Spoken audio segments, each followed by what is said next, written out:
Wow. Hello, can you all see me? I think we can, and let's hope. I apologise for the last video if you ever got to see it.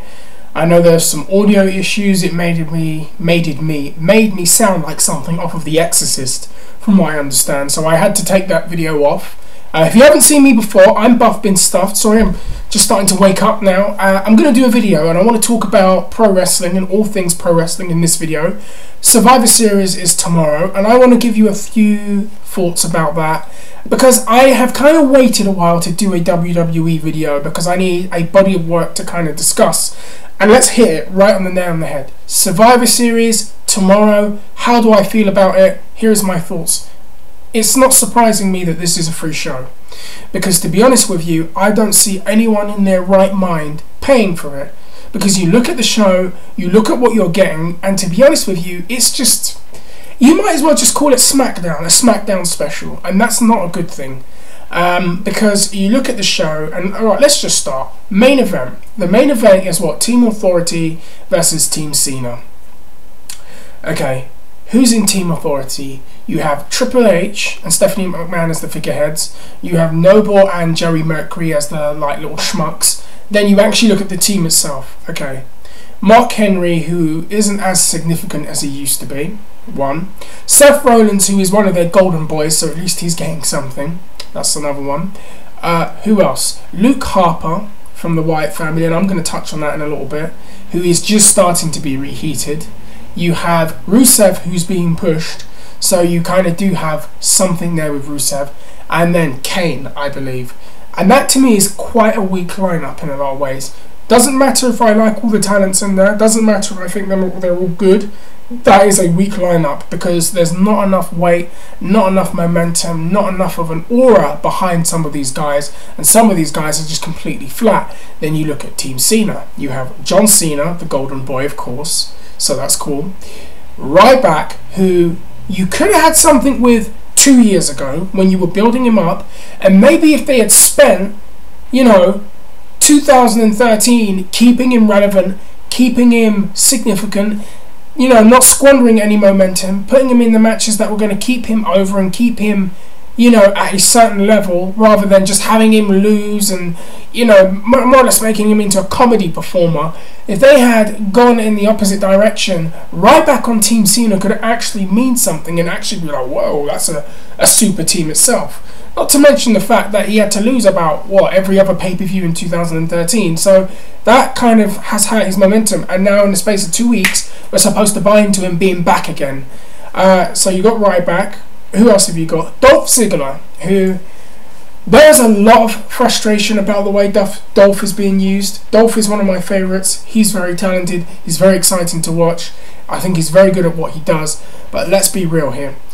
Compare how Dolph Ziggler is used in comparison to most of the other people. Roman Reigns, John Cena, even Seth Rollins, Randy Orton, CM Punk when he was there.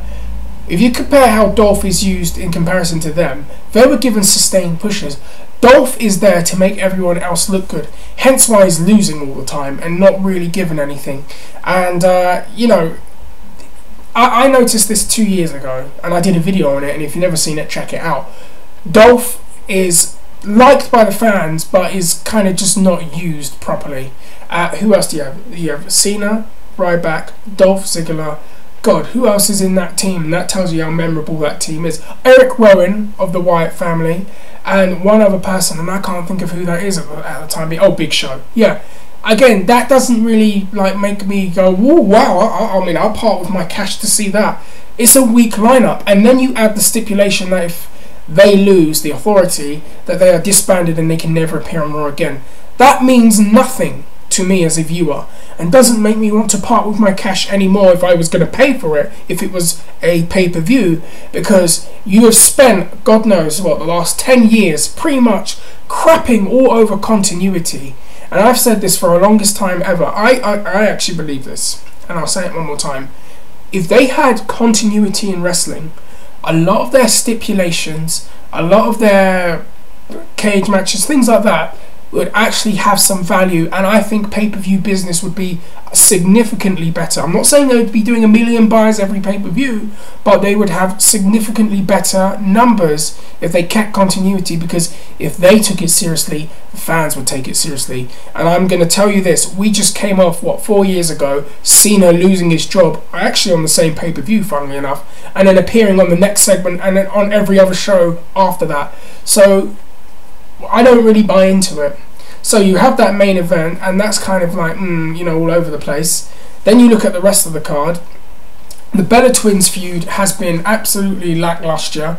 Look, I'm all for developing, women's feuds and building up your women's division and all of that. And it looked like they were going to do something for a while. And I'll be honest with you, I think NXT's women's division is a lot better to watch. Characters are a lot more engaging. You see the Bella Twins, and you've got this thing where Brie is the slave to Nikki, and you thought, you know what, they could actually have weeks and weeks of humiliating tasks for Brie that Nikki has given her, and you could build this up for 4 weeks so that when you hit day 31 and Brie strikes back, you get you get a great reaction, and now you can have another match. Instead, they've done absolutely nothing with it, and it's like, well, we don't kind of care, and it's half-hearted. So to be honest, the fans' response to it is half-hearted, and you've got AJ Lee versus Nikki. To be honest, I don't really care much for it. I really feel that the women's division needs something new. Hopefully Charlotte Flair, when she's ready, gets called up. Bayley, all of those guys down there, they really are needed right now. And probably some other women outside. Why is Sarah Del Rey not wrestling on the main roster? I don't know. But I mean, it's just like, what on earth are you doing? This feud is just not gelling for me. And then you look at another feud, and I really want to talk about this. Bray Wyatt and Dean Ambrose. Bray Wyatt and Dean Ambrose. If you had told me 3 years ago, if you told me in 2012 that we would get Dean Ambrose and Bray Wyatt in a feud when they were both in FCW, if you told me that, I would be all over that. Like, I would be all over that feud. If you had told me in 2013 that that feud was going to happen, again, I would be all over that feud. It is 2014, Bray Wyatt and Dean Ambrose are feuding, and I could care less. This feud to me has been so misused, misdone, I don't understand Bray Wyatt's motivations to go after Dean Ambrose, to be honest with you.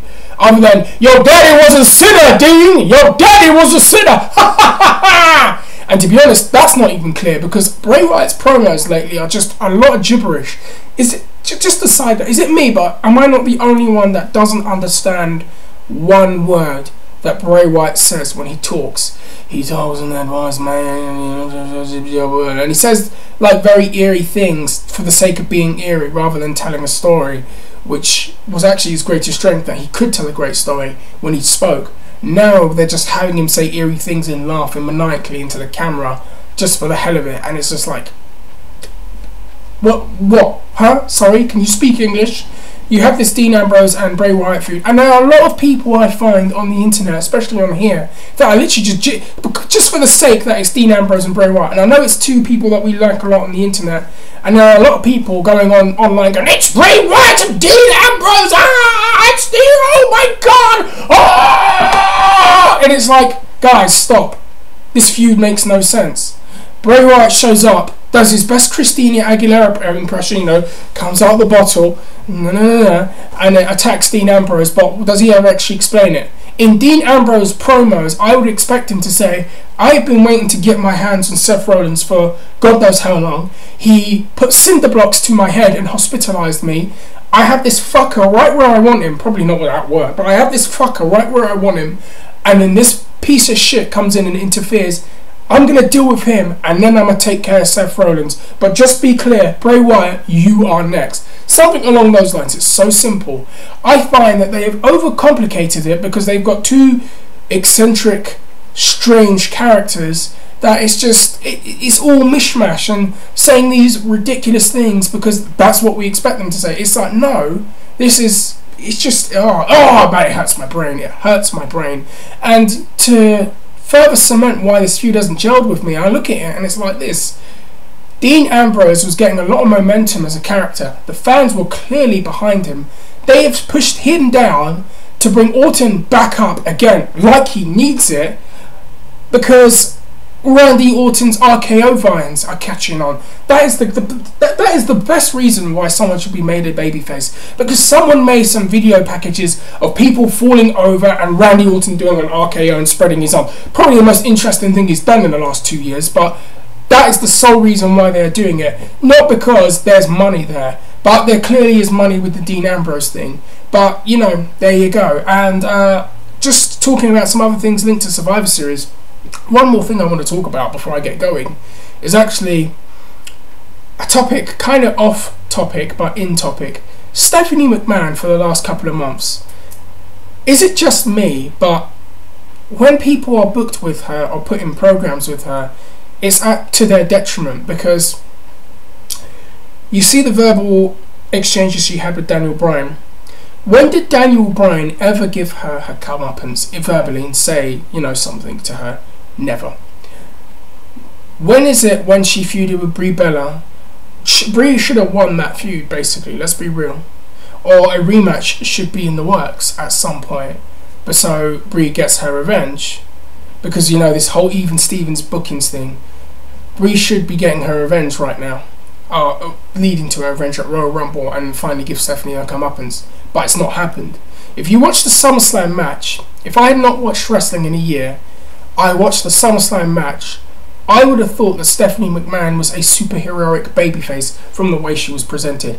Outsmarting, out-wrestling Brie Bella, the active wrestler versus a non-wrestler. The non-wrestler is out-wrestling and outsmarting the active wrestler.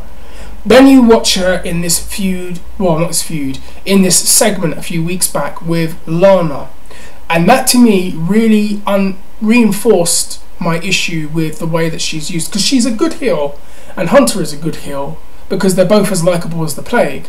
But the problem is that with those two, they are used in such a way that they don't really ever get their comeuppance in a way that is satisfying to see. You see her again now with was it Rusev and Lana. And one thing they've done well this year is Lana, and they've built her up as a character, this no-nonsense person. Granted, I'm not into the material she says, but she has developed, and they have developed her as this no-nonsense, very cold person. You know, that's not going to take any nonsense from anybody. They put her in a segment with Stephanie McMahon, and Stephanie McMahon's character is so demeaning and so patronizing to her that it's like everything you've done with Lana, which was quite a lot, went from like this to about this after Stephanie was done with her. And it just made no sense. Why didn't Lana pop up back to her? Why didn't Lana say something back to her? That should happen, but it didn't. And I'm like, again, it's just... Here's an analogy I want to give you. When I watch Stephanie McMahon and the way she's booked, it is like, I know you guys have like Homecoming King and Queens. We all know who the real Homecoming Queen should be at our school, right? Because it should be this person. But the school go and give it to the spoiled rich girl whose dad paid for the swimming pool. That's how it is when I watch Stephanie McMahon when she's in there with other female performers. That's just how I feel. And it is getting very, very ridiculous. You might as well call her Super Stephanie. You don't have issues with Cena. Watch how Stephanie is used. You have bigger issues with her. Other than that, that is pretty much all I want to say. I'm not really that into this Survivor Series, unfortunately. And it's a shame, and it's no wonder why this show is for free. So that's how I feel about it. Anything else that I want to talk about? I've got some more videos planned. I want to talk about this Roman Reigns stuff because I truly believe there's going to be, if they're not careful, a backlash very similar to what we had with Batista at the beginning of the year with Roman Reigns. And I'm going to do that video at some point in the next few days, so I'd like to see what people think of that.